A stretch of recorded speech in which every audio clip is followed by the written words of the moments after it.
Hello students, चलिए आज chapter को फिनिश करते हैं। फाइनल टॉपिक है आपके चैप्टर का आज का डेवलपमेंट चैप्टर खत्म हो जाएगा। देखिए, ह्यूमन डेवलपमेंट रिपोर्ट के बारे में जान लीजिए। ह्यूमन डेवलपमेंट रिपोर्ट, पहली चीज क्वेश्चन पूछा जाता है आपसे, कौन जारी करता है? तो याद रखिए ये यूएनडीपी जारी करता है। कौन बेटा? UNDP, United Nation Development Programme जारी करता है इसको। इस बात को ध्यान रखिएगा। ह्यूमन डेवलपमेंट रिपोर्ट जारी करने वाला यूनाइटेड नेशन डेवलपमेंट प्रोग्राम नाम का एक ऑर्गेनाइजेशन है। ये किसके अंडर आता है? यूएन के अंडर आता है। यूनाइटेड नेशन के अंडर एक ऑर्गेनाइजेशन है यूएनओ, यूनाइटेड नेशन ऑर्गेनाइजेशन की एक ऑर्गेनाइजेशन है जो इस रिपोर्ट को जारी करता है। इसके तहत एचडीआई जारी किया जाता है, ह्यूमन डेवलपमेंट इंडेक्स। इस रिपोर्ट के बेसिस पे एक रैंकिंग तैयार की जाती है जिसे कहा जाता है ह्यूमन डेवलपमेंट इंडेक्स। याद रखिएगा, ये ह्यूमन डेवलपमेंट इंडेक्स चेक करती है कौन सी कंट्रीज ज्यादा डेवलप्ड है, कौन सी कंट्रीज कम डेवलप्ड है। एचडीआई क्राइटेरिया क्या यूज करती है? तो याद रखना बेटा, पर कैपिटा इनकम यूज तो करती ही करती है, उसके साथ में लाइफ एक्सपेक्टेंसी, बीएमआई। अभी बीएमआई क्या होता है मैं आगे पढ़ाऊंगा आपको। एजुकेशनल लेवल ऑफ पीपल मतलब लिटरेसी रेट और हेल्थ स्टेटस उनका।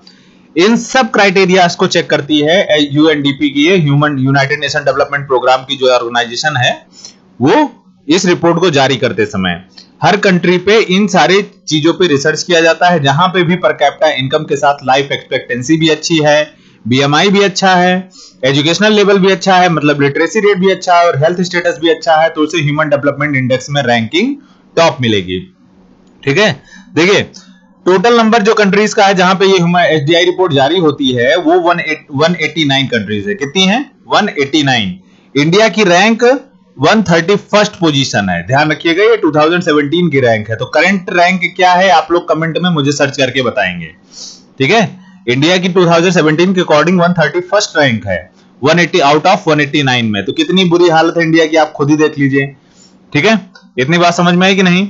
तो आगे चलते हैं बेटा। ह्यूमन डेवलपमेंट इंडेक्स के बाद बीएमआई के बारे में मैंने कहा था, आपको बताऊंगा। बीएमआई क्या फुल फॉर्म क्या होता है? Body mass index. क्या होता है बेटा? Body mass index. तो बीएमआई जो है ये है क्या, पहले ये समझ लीजिए। कुछ नहीं है, सिंपल सा है, हर पर्सन का बीएमआई निकाला जाता है। एक तरीके से हेल्थ स्टेटस चेक करने का तरीका है ये। तो इसमें क्या होता है, आपका वेट लिया जाएगा किसमें? केजी में, और आपकी हाइट नापी जाएगी मीटर में, और इस फॉर्मूले में रख दिया जाएगा। ऊपर वेट रखना है और आपके हाइट का स्क्वायर कर देना है। ठीक है, इसको डिवाइड कर लीजिए, आपका जो रेशियो निकलेगा वो बीएमआई ही निकलेगा। अब बीएमआई में आपकी जो वैल्यू आई है उसको चेक करिए। अगर आपकी बीएमआई लेस देन 18.5 आई है, जैसे एग्जांपल के लिए क्वेश्चन सपोज करते हैं, एक पर्सन है जिसका वेट है 50 केजी। कितना है? 50 केजी। और हाइट मान लेते हैं उसकी है 5 मीटर। मैक्सिमम हाइट 5 मीटर, ज्यादा तो नहीं हो गई? ज्यादा हो गई। 2 मीटर मान लीजिए, 2 मीटर हाइट मान ली मैंने उसकी है। कितनी है? 2 मीटर हाइट है। तो मैं क्या करूंगा, नीचे 2 का स्क्वायर करूंगा। ठीक है, और ऊपर 50 केजी वेट लिखा ही है। तो कितना आएगा? 50/4। तो 50 को 4 से डिवाइड करना है मुझे। तो 50 को अगर मैं 4 से डिवाइड करूंगा तो कितना आएगा बेटा? 4 1 जा 4।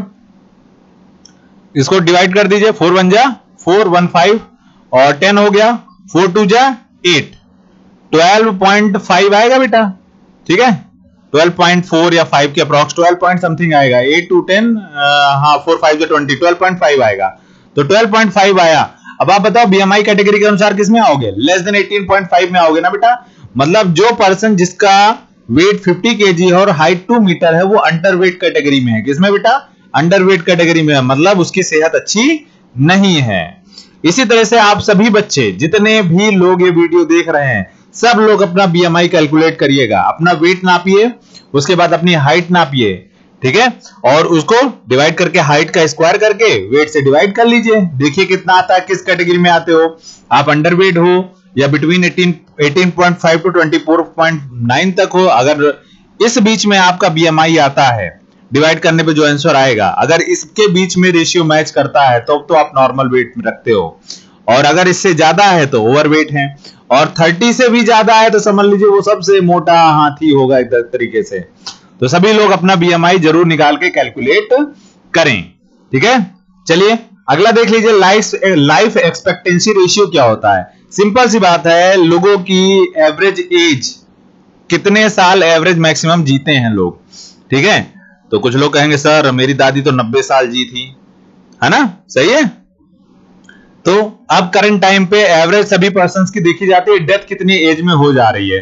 तो अभी के करंट टाइम पे इंडिया की लाइफ एक्सपेक्टेंसी रेशियो एवरेज आई है 65 इयर्स टू 75। ये एवरेज है, ध्यान रखिएगा। मतलब यही नहीं कि हर कोई 65 साल पे मर जाता है, 65 से 75 मतलब ये एवरेज आया है, ठीक है। कोई 90 साल पे मरता होगा, कोई 50 साल पे मरता होगा, इस तरह से 4-5% जितनी पॉपुलेशन उन सबका एवरेज निकाला जाता है, ठीक है। तो सिंपल सी बात है, कितने साल आप जीते हो वही क्या कहलाता है, लाइफ एक्सपेक्टेंसी रेशियो, ठीक है। तो आप लोग कितने साल जीने वाले हो मुझे बताना जरूर सर, आप जान जाए तो, ठीक है। चलो अगला देखो बेटा, सस्टेनेबिलिटी ऑफ डेवलपमेंट क्या होता है, सतत विकास, ठीक है। अगर हर चीज का विकास चाहिए तो एक डेफिनेट तरीके से चलना होगा, तभी चीजों का विकास हो पाएगा। देखो सस्टेनेबिलिटी ऑफ डेवलपमेंट क्या है, डेवलपमेंट मतलब सतत रूप से तभी हो सकता है जब आप डेवलपमेंट करें लेकिन एनवायरनमेंट को बिना डैमेज किए हुए। मतलब आप करंट नीड को अपनी पूरी करिए, जो भी आज की जरूरतें हैं, प्रेजेंट नीड्स हैं, उनको आप पूरा करिए, लेकिन फ्यूचर की जनरेशन की नीड्स का ध्यान रखते हुए कि फ्यूचर वाले जनरेशन को क्या जरूरत होगी, उन सब का ध्यान रखते हुए। जैसे ऑक्सीजन आप भी यूज करिए, लेकिन ये ध्यान रखिए कि फ्यूचर जनरेशन में भी लोगों को ऑक्सीजन की जरूरत पड़ेगी कि नहीं पड़ेगी। और आप क्या कर रहे हो, पेड़ काटे डाल रहे हो, डे टू डे जो है जंगल कम होते जा रहे हैं, आबादी बढ़ती जा रही है, तो सबको ऑक्सीजन की तो जरूरत है ना बेटा। तो आप क्या कर रहे हो, प्रेजेंट में तो आपकी जरूरतें पूरी हो रही है, लेकिन क्या फ्यूचर में जरूरतें पूरी हो पाएंगी सभी की ऑक्सीजन की? नहीं, सभी को ऑक्सीजन सिलेंडर लेके टहलना पड़ेगा। तो डेवलपमेंट इस तरह से हो कि आपकी जरूरतें तो पूरी हो, लेकिन फ्यूचर की जनरेशन की नीड्स भी पूरी हो सके, ऐसा ध्यान रखना है आपको। तो अभी रेनी सीजन चल रहा है, मैंने आप सभी से कहा था कि एक एक पेड़ सभी को लगाना है। आई होप सभी लोगों ने एक एक पेड़ लगाया होगा, और जिन लोगों ने नहीं लगाया है ध्यान रखिएगा, आप अपनी फ्यूचर जनरेशन के साथ खिलवाड़ कर रहे हो। अभी देखा आप लोगों ने कि नहीं, कोरोना में ऑक्सीजन सिलेंडर मिल नहीं रहे थे, ठीक है। तो ये हालात आ गए हैं बेटा। तो आगे जिस तरह से आप अभी देखो खाने की चीजें खरीदते हो, आने वाले समय में ऑक्सीजन ना खरीदो, इसके लिए अभी से ही एक एक दो दो पेड़ लगाइए और लोगों को अवेयर करिए। बात समझिए कि नहीं सभी लोग। तो ज्यादा ओवर यूज मत करिए रिसोर्सेज का, अदरवाइज खत्म हो गया तो फिर कैसे जिएंगे आप लोग, ठीक है, ठीक है, ये ध्यान रखिएगा। और अगर आपने इन चीजों को कंट्रोल नहीं किया तो इन्वायरमेंटल डिग्रेडेशन होगा, इन्वायरमेंटल डिग्रेडेशन होगा तो इन्वायरमेंट का तो कुछ नुकसान होना नहीं है, होगा किसका, हम ही लोगों का तो होगा। हम लोग उस पर डिपेंड है ना, वो लोग हम पे तो डिपेंड नहीं है। पेड़ काट डालो आपको काटना है तो, उनको कोई दिक्कत थोड़ी ना है, ठीक है। तो ये ध्यान रखिएगा आप लोग। यही होता है सस्टेनेबल डेवलपमेंट, मतलब आप प्रेजेंट की नीड को पूरा करें लेकिन फ्यूचर की जनरेशन का ध्यान रखते हुए।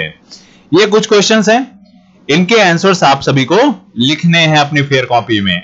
तो इन सभी के आंसर्स आप लोग लिखिएगा और यहीं पे फाइनली आपका चैप्टर फिनिश होता है, ठीक है।